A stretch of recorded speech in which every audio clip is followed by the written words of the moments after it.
So now we will go through the coding architecture, like how we can write the code for each part. So let us go to the generator model, like how we can write the code for generator model. So here you can see that for this I have used the Keras libraries for entire coding, and backend is the TensorFlow. I have provided the link for all the codings and related details. So we take the input. So here you can see that we represent input as a latent dimension 100.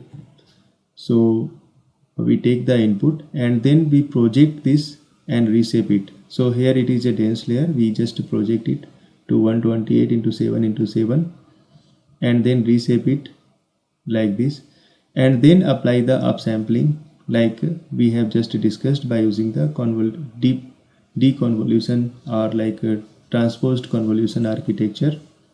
So we do upsampling and then apply batch normalizations. So here you can see that we have used 128 filters and then kernel size equal to 4, stride equal to 2, padding equal to same. Like I said, why we are using same, if you are using same padding, then what will be our process. Now the activation is leaky ReLU, and after that we are doing the batch normalizations. Again we are applying the second level of upsampling. The output of second level of upsampling, here you can see that Keras directly contains conv2D transpose layer to do all these operations that supports the upsampling. Just we need to provide the input like a filter size, kernel size, stride, padding, activation. So the entire code is written like a functional API format of Keras. Now we use the batch normalization, then pass it through the conv2D, and then it generates the image. So here you can see that the model conv2D, and then we finalize the model which takes the input, like input here is the latent dimensions and output is the output generated by this, and we use this to compile we finally compile this model after deciding the input output like binary cross entropy. We use the Adam optimizer with learning and beta options like matrix accuracy. So this is the final thing. Now we will try to understand that how the discriminator model is actually working, or how we can code the discriminator model. So it is again very simple to code the discriminator model, because it is just like a deep convolutional neural network architecture based classifier. So input is like a input shape. So our input shape is like a image shape. Here you can directly see that. And after that we just use the filter, different size of filter, and directly decrease it, and then apply the flatten layer to flatten all the data, and then apply the discriminated decision layer. So decision layer, this is the decision layer. So here we use the perceptron with sigmoid activation, and then we take the model input. So our model input like inputs, which is actually image, and the discriminated decision layer is our output. So this is our output. So we compile by binary cross entropy, and then we can. So this is the complete model architecture. Now we will go through like so once we have designed the generator and discriminator model, now how we can combine the entire discriminator and generator how we can combine those things or make a pipeline so that a discriminator can do such kind of classification on the generator output. So that kind of pipeline we have to prepare, and this will be a GAN model. So now we have to see that how we can prepare this pipeline. So this pipeline actually contains the input. So input size is a latent dimensions because input is coming from here, and then we prepare a generator. So generator will give some output. So here the generator output is defined, and then we will prepare a discriminator. So discriminator will take the input, like image shape type of input it will take, and discriminator will give the output. This is the discriminator output. And now we will compile like a discriminator is equal to model. So discriminator will take the discriminator input, like this input as an input, and this output as an output. So here we have just written like that, and then we will compile the discriminator also. Now in the entire pipeline, the discriminator will be non-trainable. Non-trainable.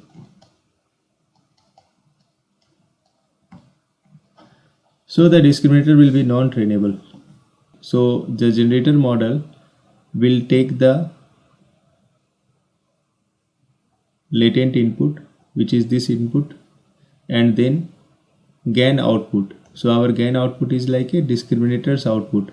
So discriminator output will be fed to the generator model, GAN model. Final GAN model is like it will take this input and it will generate this output.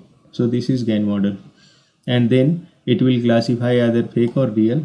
So model will compile like a binary cross entropy. Optimizer is Adam, and then this is model summary will return the model. Now we will see that how we can train the GAN model. So now we have a complete overview, like what is GAN model, what is generator, what is discriminator, how it is working, how it is combined, how loss is working. Now we will see that how we can train the model. So to train the model, what we will do, we will take the input. So input shape is our real image input shape. Latent dimension is, this is our latent dimensions. So image shape is again same as input shape, because image is 28 by 28 into 1. Again, number of epochs I just use 2 because I have just prepared this code for tutorial purpose, and in this laptop it is very tough to run more than 2 epoch. But in server it is possible to run this code for at least 1000 epochs to get the very good accuracy of the result. And this is also a demerit of GAN model, because it takes a lot of epochs to get very good accuracy. So training pipeline is like, we first initialize the generator model, then we initialize the discriminator model, then we initialize the complete pipeline, like how input is coming from here and output is exiting from this part. Now what we actually, for the GAN kind of architecture, we have to train the discriminator also, and in the discriminator part we have used half of the real image and half of the fake image, and then we do it in batch mode. So we use the batch mode to train this. So in that case, what happens, we take the number of epochs. So for example, it is just 2, I think. So now in our data, we have prepared the data in such a way that it stores all the number of batches of data with this size. So in that case, we can easily calculate the noise.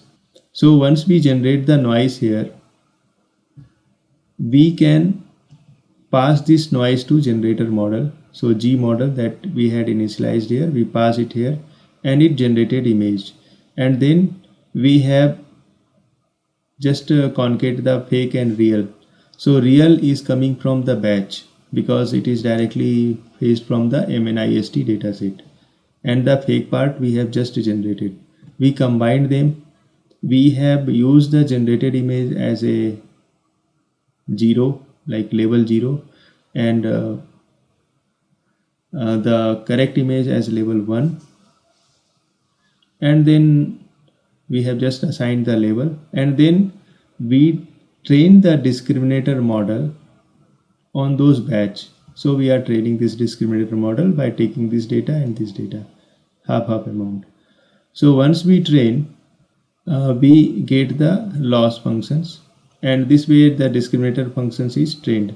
And once we got the discriminator functions trained, we again generate the noisy data, and then we use this noise to pass the GAN function, main GAN pipeline. So once we pass this to main GAN pipeline, we find that what is the current status now. We created the data, we trained the discriminator, we trained the generator in the context of discriminator, like here, through the pipeline. So based on that, we are getting some loss. So this loss, we are again analyzing this loss and using this loss as a penalty and applying the back propagation and repeat this process. And finally, we can save all those models. So now the complete training is done. So after training, so how we can test this? So here I have code to train this architecture. So here you can easily understand the entire code. So code is written. I will make the code available. So here you can see that batch size, I have taken the batch size equal to 32 in the actual code. And then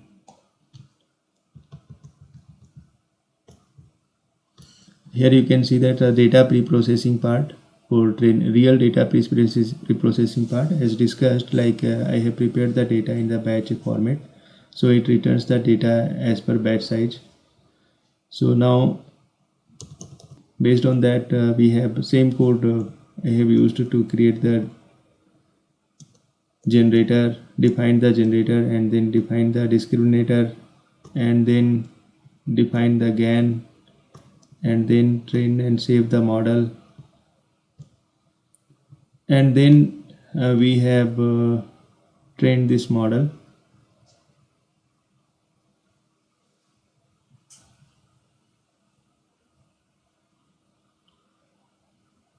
So this is the way we have trained the model. So we call the GAN, we prepare the training data set, we train the discriminator, then we define the discriminator. Now I will show that how it is actually working. So when I run this code, it is actually directly taking the data set from the pool of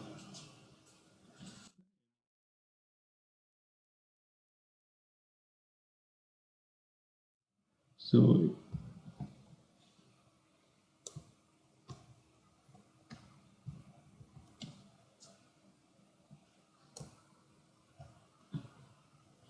we can directly call the MNIST dataset from the Kera. So here you can see that discriminator loss, GAN loss, so how it is going on. So this way it will train, because it will take a lot of time. So it may not be possible to continue it. So I will use the model that I trained on just 2 epochs to test this code. So this is the test code. In test code, I just tested quality of generator model. So it is just 2 epochs, so we cannot say that it may give something very good.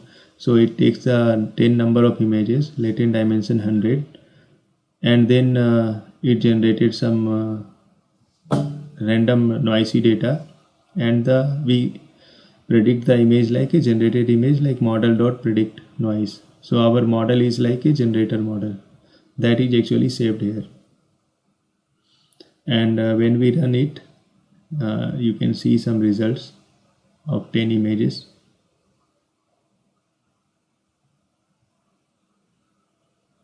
So actually this is not trained. You cannot say that a GAN type of model you can just train on 2 epochs and you can see a very good result. So I think this is at least generating something.